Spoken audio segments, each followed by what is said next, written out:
Hi students, good morning da. Today we are going to discuss about 11th Commerce Chapter 3 Classification of Business Activities. Previous class we saw Objective of Business. In this video we learn about Classification of Business Activities. அதாவது இந்த வீடியோவில் நம்ம தொழில் நடவடிக்கைகளை பற்றி பார்க்க போகிறோம். Business activities பற்றி நம்ம பார்க்க போகிறோம். ப்ரீவியஸ் கிளாஸில் நம்ம என்ன பார்த்தோம் அப்படின்னா பிஸ்னஸோட அப்ஜெக்டிவ்ஸ் பார்த்தோம், நோக்கங்கள் பார்த்தோம். இது வந்து அதோட நடவடிக்கைகள், தொழிலோட நடவடிக்கைகள், அதோட டைப்ஸ் வந்து கிளாசிஃபிகேஷனை நம்ம பார்க்க போகிறோம். சரிங்களா? ஸோ என்ன கொடுத்துருக்காங்கன்னா இது ரொம்ப சிம்பிளான ஒரு லெசன். இன்ட்ரடக்ஷனில் the manufacture producers the goods for consumer at one point of locations. ஒரு பொருளை உற்பத்தி செய்கிறவன் ஒரு குறிப்பிட்ட இடத்துல தான் உற்பத்தி செய்வான் இல்லையா? ஆனால் அந்த பொருள் வந்து உற்பத்தி செஞ்சதுக்கப்புறம் அது எங்கெங்கெல்லாம் போகுது அப்படின்னு பார்த்தீங்கன்னா intermediaries like wholesaler, retailer, distributors இவங்க கைக்கெல்லாம் வந்து தான் நமக்கு கன்சியூமர்ஸ்க்கு அவங்களுக்கு லாஸ்ட்டாக ரீச் ஆகுது. So all this process taking place from the point of production to the point of consumption. So உற்பத்தி நடக்கக்கூடிய இடத்துலேருந்து கன்சப்ஷன், நுகர்வு வரைக்கும் உள்ள ஆக்டிவிட்டீஸ், அதாவது ரெண்டுக்கும் நடக்கக்கூடிய ஆக்டிவிட்டீஸ் தான் நம்ம பார்க்க போகிறோம். Are collectively called a business activities. இதை தான் நம்ம பிஸ்னஸ் ஆக்டிவிட்டீஸ் சொல்கிறோம், தொழில் நடவடிக்கைகள்னு சொல்கிறோம். சரியா? இது வந்து 2 போர்ட் கேட்டகரிஸ், அதாவது 2 வகையாக பிரிக்கலாம் அப்படின்னு சொல்லியிருக்காங்க. Industry and commerce. இதை வந்து என்ன சொல்கிறோம்? இண்டஸ்ட்ரி அண்ட் காமர்ஸ், உற்பத்தி, தொழில், வணிகம் அப்படின்னு 2 வகையாக சொல்கிறோமாமா. சரியா? First one industry. So industry அப்படின்னு என்ன அர்த்தம் அப்படின்னு பார்த்தீங்கன்னா உற்பத்தி தொழில். அதாவது industry refers to economic activities. இது ஒரு பொருளாதார நடவடிக்கை which are a connected with the conversion of resource into useful goods. So இயற்கை வளங்களை பயன்படுத்தி அவங்க உற்பத்தி பொருளை, கூட்ஸை ரெடி பண்ணுறாங்க இண்டஸ்ட்ரியில். சரிங்களா? ஸோ இந்த ஒரு ப்ராடக்டை தயாரிக்கக்கூடிய இடத்துக்கு தான் நம்ம இண்டஸ்ட்ரி அப்படின்னு சொல்கிறோம். தொழிற்சாலைகள், உற்பத்தி தொழில் அப்படின்னு சொல்கிறோம். The production side of business activities refer as a industry. Generally the term industry is used for activities in which a mechanical appliances and technical skills involved. அதாவது நம்ம என்ன செய்கிறோம் அப்படின்னு பார்த்தீங்கன்னா இந்த உற்பத்தி தொழிலில் வந்து நம்ம எதெல்லாம் நம்ம செய்கிறோம் அப்படின்னு பார்த்தீங்கன்னா நிறைய டெக்னாலஜி, மிஷின்ஸ் இந்த மாதிரிலாம் வச்சு தான் நம்ம உற்பத்தி செய்கிறோம். சரிங்களா? ஸோ என்னென்ன ப்ராடக்ட் எல்லாம் நம்ம ப்ராடக்ட் எல்லாம் கொண்டு வரோம், அதாவது தயாரிக்கிறோம் அப்படின்ட்டு நம்ம நிறைய இந்த லெசனில் பார்க்கலாம். This include activities relating the producing or a processing of goods as well as a breeding and raising of animals. So என்ன சொல்கிறாங்க அப்படின்னு பார்த்தீங்கன்னா உற்பத்தி தொழில் பார்த்தீங்கன்னா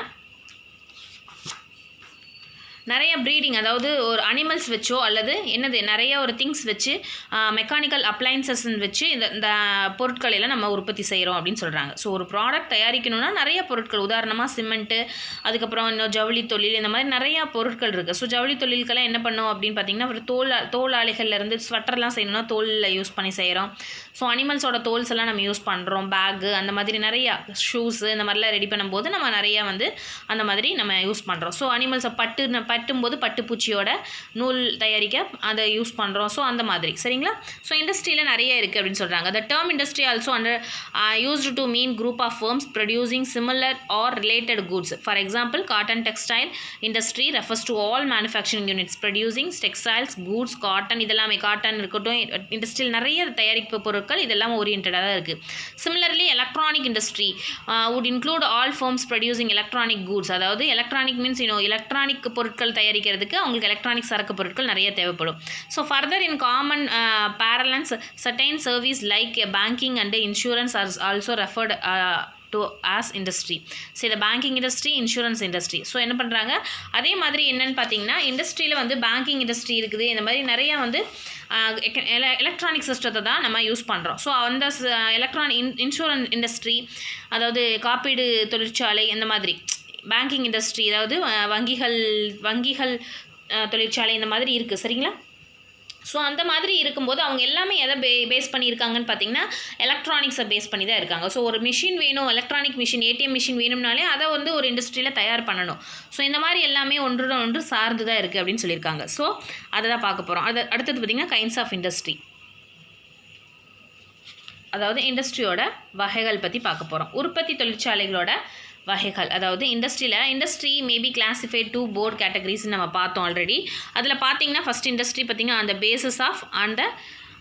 basis of activity, on the basis of size, 2 டைப்ஸில் இருக்குது. சரிங்களா? So on the basis of activities அப்படின்னா என்னென்னா செயலோட அடிப்படையில் அப்படின்னு சொல்லியிருக்காங்க. செயல்களின் அடிப்படையில் என்னென்னலாம் பிரைமரி, செகண்டரி, ட்ரெஷரி. அதாவது பிரைமரியில் பார்த்தீங்கன்னா எக்ஸ்ட்ராக்ஷன் இண்டஸ்ட்ரி, ஜெனட்டிக் இண்டஸ்ட்ரி. அதுக்கப்புறம் செகண்டரியில் பார்த்தீங்கன்னா மேனுஃபேக்சரிங்லேருந்து அனலிட்டிக்கல், சிந்தட்டிக்கல், ப்ராசஸிங். அடுத்தது பார்த்தீங்கன்னா அதுலேயே வந்து பார்த்தீங்கன்னா செகண்டரிலேயே மேனுஃபேக்சரிங் அண்ட் கன்ஸ்ட்ரக்ஷன். செகண்டரியில் வந்து மேனுஃபேக்சரிங் அண்ட் கன்ஸ்ட்ரக்ஷன் 2 இருக்குது. சரிங்களா? அடுத்தது on the basis of size, அளவை பொறுத்து தொழிற்சாலைகள் இருக்கும். மைக்ரோ, ஸ்மால், மீடியம், லார்ஜ் இந்த மாதிரி. சரிங்களா? இப்போ நம்ம இதை ப்ரீஃபாக பார்க்க போகிறோம். அந்த பேசிஸ் ஆஃப், அதாவது செயல்கள் அடிப்படையில் பார்த்தீங்கன்னா என்னெல்லாம் இருக்குதுன்னா primary industry, secondary industry and tertiary இண்டஸ்ட்ரின்னு 3 பார்த்தோம் இல்லையா? பிரைமரி இண்டஸ்ட்ரினா என்ன அப்படின்னு பார்க்கலாம் வாங்க. சரிங்களா? ஸோ முதன்மை உற்பத்தி தொழில் அப்படின்னு சொல்கிறாங்க. முதன்மை, அதாவது பிரைமரி அப்படின்னாலே முதன்மை. இப்போ முதன்மை உற்பத்தி தொழில் அப்படின்னு சொல்கிறாங்க. அப்படின்னா என்ன அப்படின்னா primary industry is concerned with the production of goods with the help of nature. இயற்கையோட உதவியில் எடுக்கக்கூடிய ஒரு இண்டஸ்ட்ரி தான் இது. It is a nature orient industry which requires very little human effort. இதுக்கு வந்து மனித சக்தி கம்மியாக இருந்தாலே போதும். For example agriculture, farming, forestry, fishing, agriculture, horticulture, these are okay etc. These industries may be further subdivided as follows. இதெல்லாமே பார்த்தீங்கன்னா முதன்மை உற்பத்தி தொழில், பிரித்தெடுக்கும் உற்பத்தி தொழில் அப்படின்னு சொல்கிறாங்க இதை. சரியா? ஸோ பூமியிலிருந்து தோண்டி எடுக்கப்படக்கூடிய இயற்கை வளங்களை தான் இதை நம்ம சொல்கிறோம் அப்படின்னு சொல்கிறாங்க. சரிங்களா? அதை தான் இதில் கொடுத்துருக்காங்க. இதுதான் முதன்மை நிலை உற்பத்தி. இதெல்லாமே வந்து பிரைமரி இண்டஸ்ட்ரியில் வரும் அப்படிங்கிறாங்க. அக்ரிகல்ச்சர், ஃபார்மிங் இதெல்லாமே. நெக்ஸ்ட் பார்த்தீங்கன்னா எக்ஸ்ட்ராக்டிவ் இண்டஸ்ட்ரி. எக்ஸ்ட்ராக்டிவ்னா என்ன அர்த்தம் அப்படின்னு பார்த்தீங்கன்னா பிரித்தெடுக்கும் உற்பத்தி தொழில் அப்படின்னு சொல்கிறாங்க. சரிங்களா? இது என்னென்னு பார்த்தீங்கன்னா the industries extract or draw output product from natural sources. So extract industries. So பூமியிலிருந்து supply some basic raw materials there are a mostly produce geographical or natural. அதாவது எக்ஸ்ட்ராக்ட்னா என்ன அர்த்தம்னா பூமியிலிருந்து தோண்டி எடுக்கப்படக்கூடிய ஒரு இயற்கை வளங்களை சொல்கிறாங்க. எடுத்துக்காட்டு நிலக்கரி, கச்சா, இந்த மாதிரி கச்சா எண்ணெய் இதெல்லாமே. சரிங்களா? ஸோ அதை தான் இதில் சொல்லியிருக்காங்க. நெக்ஸ்ட் பார்த்தீங்கன்னா அது என்ன சொல்கிறோம், farming, mining, oil drilling, hunting and fishing operation இதெல்லாமே பார்த்தீங்கன்னா உங்களுக்கு இம்பார்ட்டன்ட் எக்ஸ்ட்ராக்ட் இண்டஸ்ட்ரி இன்க்ளூடட். இதெல்லாமே வந்து நிலத்திலிருந்து பூமியிலிருந்து தோண்டி எடுக்கப்படக்கூடிய எல்லா வளமும் என்னது இண்டஸ்ட்ரி, எக்ஸ்ட்ராக்ட் இண்டஸ்ட்ரியில் வரும். சரிங்களா?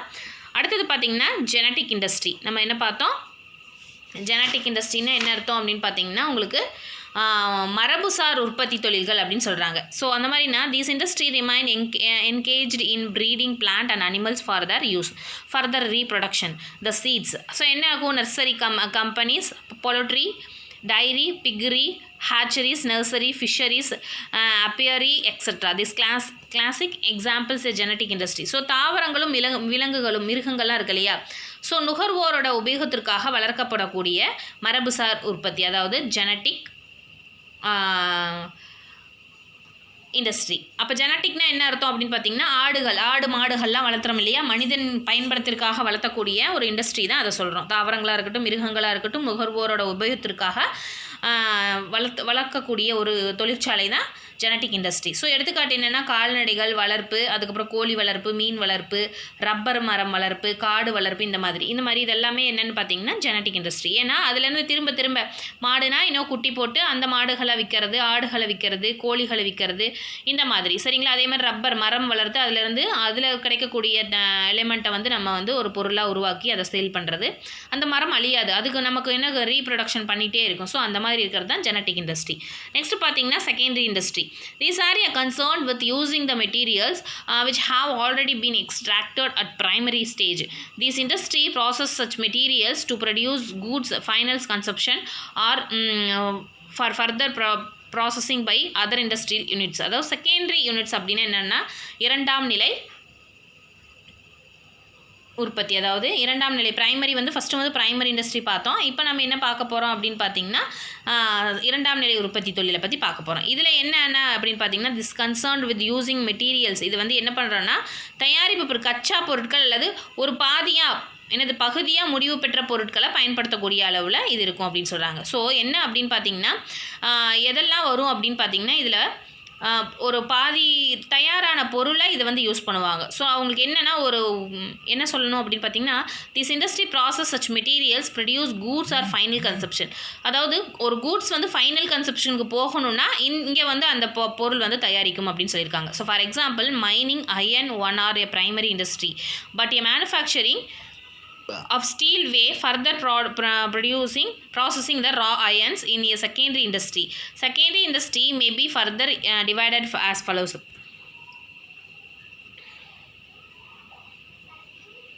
பார்த்தீங்கன்னா இதில் என்ன இருக்கும் அப்படின்னு பார்த்தீங்கன்னா ஃபஸ்ட்டு ஒன் வந்து இதில் வந்து அதாவது அயன் இரும்புலாம் வந்து தயாரிக்கிறாங்க இல்லையா, இரும்பு வந்து செகண்டரியில் தான் தயாரிக்கும். ஆல்ரெடி வந்து இரும்பு உருக்கி எடுத்துகிட்டு வந்துடுவாங்க. அது என்னன்னா இப்போ மோல்டிங் மாதிரி, இப்போ கதவு மாதிரி பண்ணணும், ஜன்னல் மாதிரி பண்ணணும், அந்த மாதிரிலாம் பண்ணிட்டுனா அதாவது அந்த மாதிரி பொருட்கள் தயாரிப்படக்கூடிய ஒரு இடம் தான் செகண்டரி மார்க்கெட் அப்படின்னு சொல்லியிருக்காங்க. ஏன் அப்படின்னா அது ஃபைனல் கூட்ஸுக்கு அந்த ப்ராடக்ட் ரொம்ப பயனுள்ளதாக இருக்கும். ஒரு வீடு கட்டி முடிக்கணும் அப்படின்னா அந்த கதவு ஜன்னல் இதெல்லாம் வைக்கணும். ஸோ அந்த மாதிரி ப்ராடக்ட் அங்கே தயாரிக்கக்கூடிய ஒரு இடமா இருக்கும். This is a secondary market. Next manufacturing industry பார்க்கலாம். அதாவது தயாரிப்பு தொழில்கள் அப்படின்னு சொல்லியிருக்காங்க. So the industry are engage in producing goods through processing of raw materials and thus creating for utilities. They bring out a deserve final finished product. Manufacturing இண்டஸ்ட்ரியில் பார்த்தீங்கன்னா இது finished product. ஒரு பொருளை தயாரித்து முழு நிலைமைக்கு வெளியே வந்துடும், அதை வந்து சேலுக்கு ரெடி ஆயிரும். ஸோ இதுதான் மேனுஃபேக்சரிங் இண்டஸ்ட்ரி அப்படின்னு சொல்கிறோம். சரிங்களா? அது பார்த்தீங்கன்னா அது என்னென்னலாம் இருக்குன்னா அனலிட்டிக்கல் இண்டஸ்ட்ரி, அதை நான் 4 டைப்ஸ் சொல்லியிருக்காங்க. Analytical industry, synthetical industry, 3 types analytic industry, synthetical industry and processing industry and assembling industry, 4 types. பார்த்தீங்கன்னா அனலிட்டிக்கல் இண்டஸ்ட்ரி அப்படின்னா என்ன அர்த்தம் அப்படின்னு பார்த்தீங்கன்னா பகுப்பாய்வு உற்பத்தி அப்படின்னு சொல்கிறாங்க. ஒரு மூலப்பொருள் வந்து பல்வேறு வகையான பொருட்களை நல்லா ரிசர்ச் பண்ணி அதை என்ன சொல்கிறது பகுத்து ஆராய்ந்து பிரிப்பதை மேற்கொள்ளும். எடுத்துக்காட்டு பார்த்திங்கன்னா எண்ணெய் சுத்திகரிக்கும் தொழிற்சாலை கச்சா எண்ணெயிலிருந்து எரிவாயு, பெட்ரோல், டீசல் இதெல்லாம் பிரித்தெடுக்கல். எண்ணெயிலிருந்து பிரிக்கிறது oil refining. So which analyse the separate different element from the same material. ஒரு மெட்டீரியல்லேருந்து இதை வந்து பிரிச்சிருக்கிறது. ஆயில் வந்து ரிஃபைனரி பண்ணுறது தான் இதோட எக்ஸாம்பிள். சரிங்களா? அதுக்கப்புறம் synthetic industry which combines various ingredient into new product. நிறைய பல பொருட்கள் சேர்ந்து ஒரு பொருளை உருவாக்குவது தான் என்னென்னா சிந்தட்டிக் இண்டஸ்ட்ரி. ஃபார் எக்ஸாம்பிள் சிமெண்ட்லலாம் என்ன நிறைய பொருட்களை சேர்த்து அந்த சிமெண்ட்டை நம்ம உருவாக்குவோம். ஸோ நிறைய கெமிக்கல்ஸ் அதிலலாம் ஆட் பண்ணி அதில் வந்து பொருள் வந்து நம்ம தயாரிக்கிறோம் அப்படின்னு சொல்லியிருக்காங்க. சரிங்களா? அதுதான் சிந்தட்டிக் இண்டஸ்ட்ரி அப்படின்னு சொல்லியிருக்காங்க. அடுத்தது ப்ராசஸிங் இண்டஸ்ட்ரி, அதாவது which involves successive stage manufacturing finished product in case of sugar and paper. அதாவது finished product ரெடி பண்ணுறது பேப்பர், சுகர் இதில் ரெண்டுமே. சரிங்களா? இது ரெண்டும் என்ன ஆகும் அப்படின்னு பார்த்தீங்கன்னா ஃபினிஷ்டு குட்ஸை உருவாக்கிடுவாங்க இந்த ஃபேக்ட்ரியில். சரிங்களா? அதுக்கப்புறம் assembling industry which assembles different component part of to make a new product. So அசம்பிளிங்னா என்ன அர்த்தம்னா ஒரு கார் ஃபேக்ட்ரி இருக்குது அப்படின்னா கார்னால் எல்லாமே அங்கேயே தயாரிக்க மாட்டாங்க, கார் மெஷினரி மட்டும்தான் அங்கே இருக்கும். ஸோ டயர்ஸ் வந்து கம்பெனிலேருந்து வாங்குவாங்க. ஸோ அதர்வைஸ் நெட், போல்ட் இந்த மாதிரி நிறைய ஐட்டம்ஸ் வாங்கி ஒரே இடத்துல அசம்பிள் பண்ணி அந்த காரை ரெடி பண்ணுறது தான் அசம்பிளிங் இண்டஸ்ட்ரி. அசம்பிளிங் இண்டஸ்ட்ரியில் எல்லா ப்ராடக்ட்டும் பல வகையான இண்டஸ்ட்ரியில் வாங்கி அதை அசம்பிள் பண்ணுவாங்க. This is A assembling industry. ஓகேவா? நெக்ஸ்ட் பார்த்தீங்கன்னா கன்ஸ்ட்ரக்ஷன் இண்டஸ்ட்ரீஸ் பார்க்க போகிறோம். சரிங்களா? கட்டுமான தொழில் தான் பார்க்க போகிறோம். கட்டிடங்கள், பாலங்கள், சாலைகள், அணைகள் இந்த மாதிரி கட்டட தேவை பொருட்கள் தயாரிக்கக்கூடிய ஒரு தொழிற்சாலை தான் நம்ம அதாவது கன்ஸ்ட்ரக்ஷன் இண்டஸ்ட்ரி அப்படின்னு சொல்கிறோம். Dams, bridge, roads as well as tunnels, canals இதெல்லாமே கட்டக்கூடிய இடம் தான் கன்ஸ்ட்ரக்ஷன் இண்டஸ்ட்ரி. சரிங்களா? அதுக்கப்புறம் tertiary industries or service industry, அதை வந்து இது என்ன சொல்கிறோம் அப்படின்னு பார்த்தீங்கன்னா சேவை தொழில் அப்படின்னு சொல்கிறோம். சரிங்களா? சர்வீஸ் இண்டஸ்ட்ரினா என்னது சேவை தொழில் அப்படின்னு சொல்கிறோம். சரிங்களா? அதை பற்றி பார்க்கலாம்.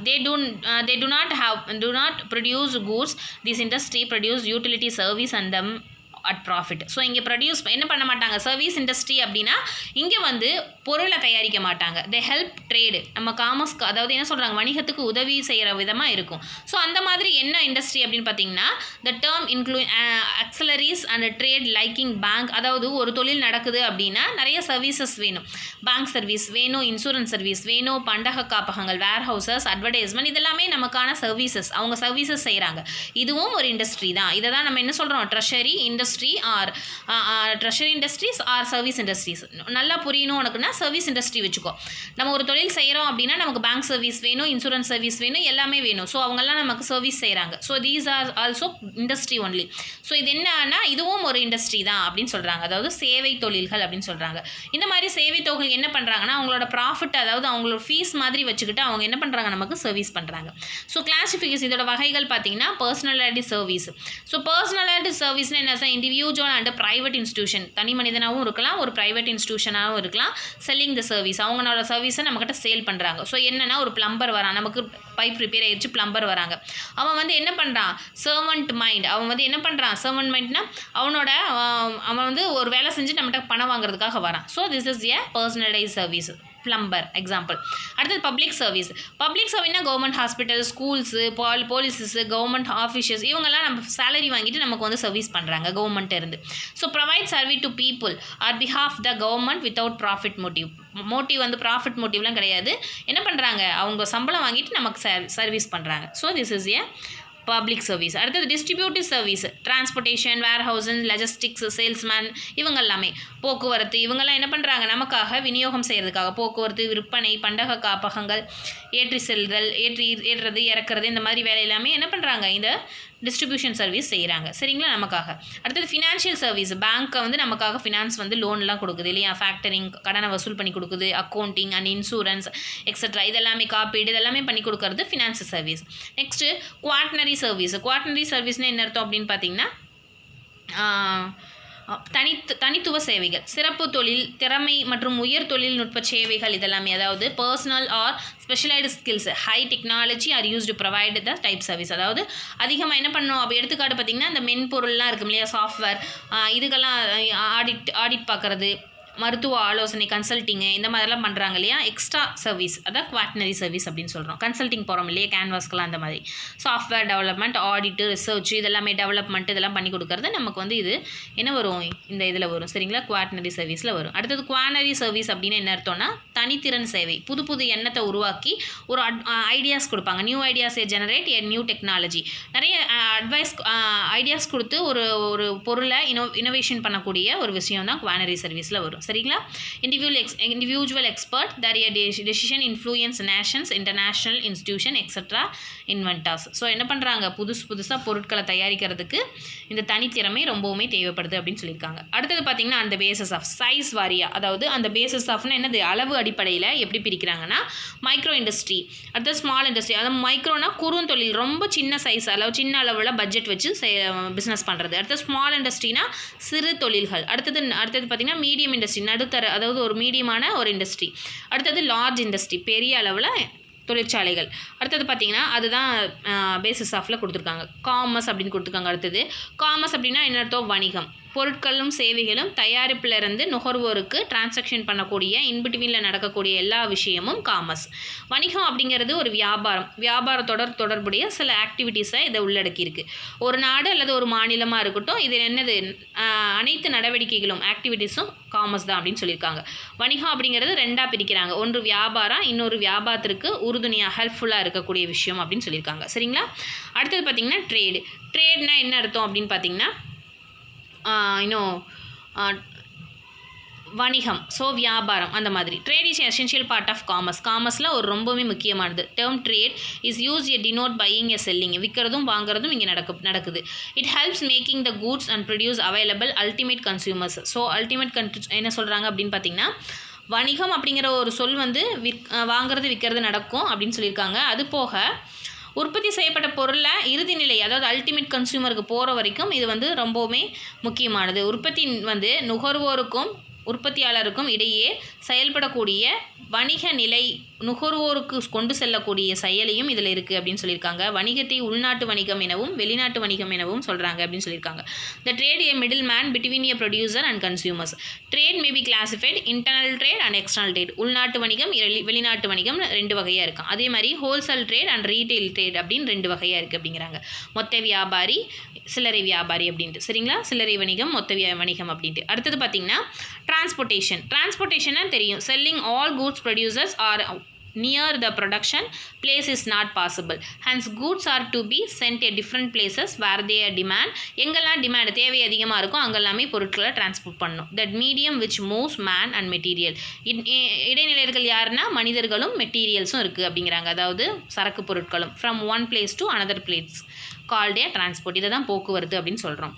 அடுத்தது banking. Nowadays we cannot think a business without bank. இப்போல்லாம் இருக்கிற காலகட்டத்தில் பேங்க் இல்லாமல் நம்மளால் தொழிலே நடத்த முடியாது அப்படிங்கிறாங்க. To start the business or to a without run the smoothly require the money. இப்போ ஒரு பிஸ்னஸ் ஸ்டார்ட் பண்ணணும் அப்படின்னா ஸ்மூத்தாக போகணும், ரன் இட் ஸ்மூத், ரெக்வயர் என்ன தேவைன்னா மணி தான் ரொம்ப. Bank supply money. Business activities cannot be undertaken unless fund available for acquiring assets, purchasing, raw material இதெல்லாமே செய்கிறதுக்கு நமக்கு மணி வாண்டட். அப்போ ஸ்மூத்தியாக அப்போ தான் போகும். ஸோ அதுக்கு என்ன தேவை, பேங்க் ஃபெசிலிட்டி தேவை.